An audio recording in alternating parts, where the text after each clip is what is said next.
I think it was Woody Allen who said that 80% of life is just showing up. I found that to be true about life. Just show up. Show up for work. Show up ready for work. Show up for your family. Show up for your kids. Show up for your spouse. Show up for your neighbors. Show up for your church. Show up for God. Just showing up is most of what life is all about.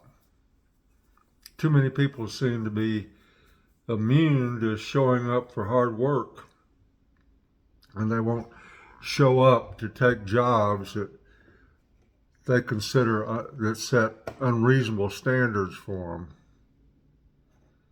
And as Proverbs warns, the result is social decay.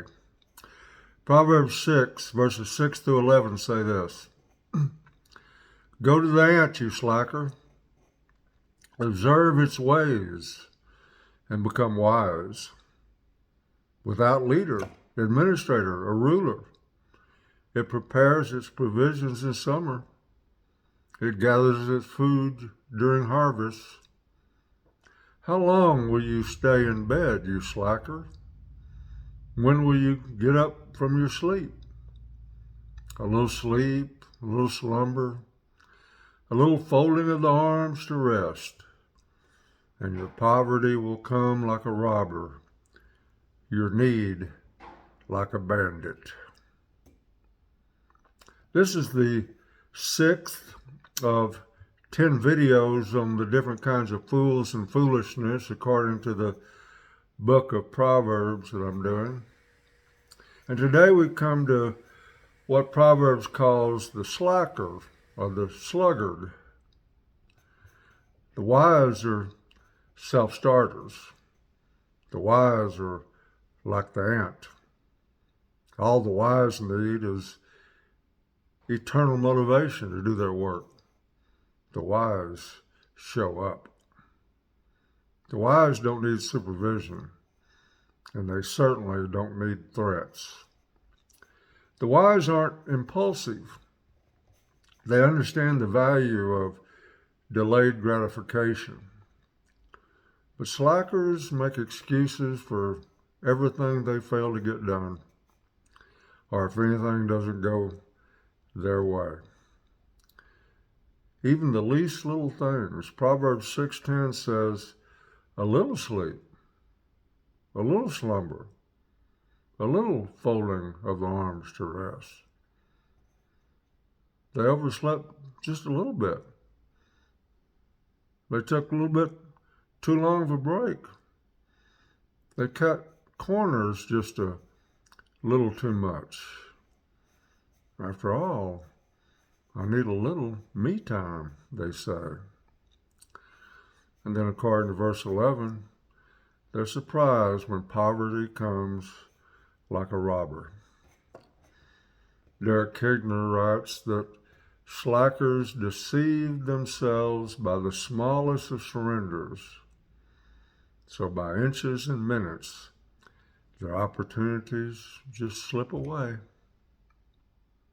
It's the employee who misses work a little too often, a little too late, take a few too many breaks, and then wonder after many warnings, they wonder, why did they get fired?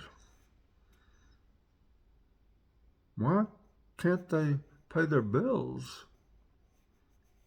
Why are they racking up so much debt? Why are they so unhappy? They wonder, how did it go so wrong? And then here come the excuses for why it went wrong. When I taught management seminars, I teach these managers and employers all the latest, most sophisticated management techniques to motivate people and to make people more productive in the workplace. And then they'd come up to me during breaks and say, Larry, Our problem is we just can't find anyone to show up for work consistently. If they just do that, we and them would be a lot better off. Again, 80% of life is just showing up. Jesus always shows up to do his work. He said, "My Father is always at his work to this very day, and I too am working." John 5:17.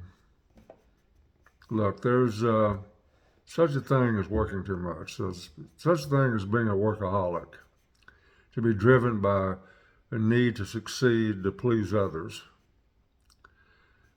But it's just as bad to be lazy. It's morally wrong and it's destructive to be lazy.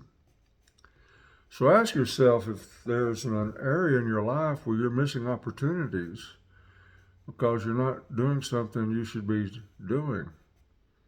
You're not showing up where you should be showing up in some part of your life. Ask yourself that. Pray that God will change your heart to show you the right balance between working too much and working too little. In tomorrow's video, we'll look at Proverbs chapter 1, verses 6 through 10, I believe it'll be. We'll look at the type of fool who tries to get ahead at the expense of others. They're ambitious, but ambitious in the wrong way. Until then, go now in grace and peace.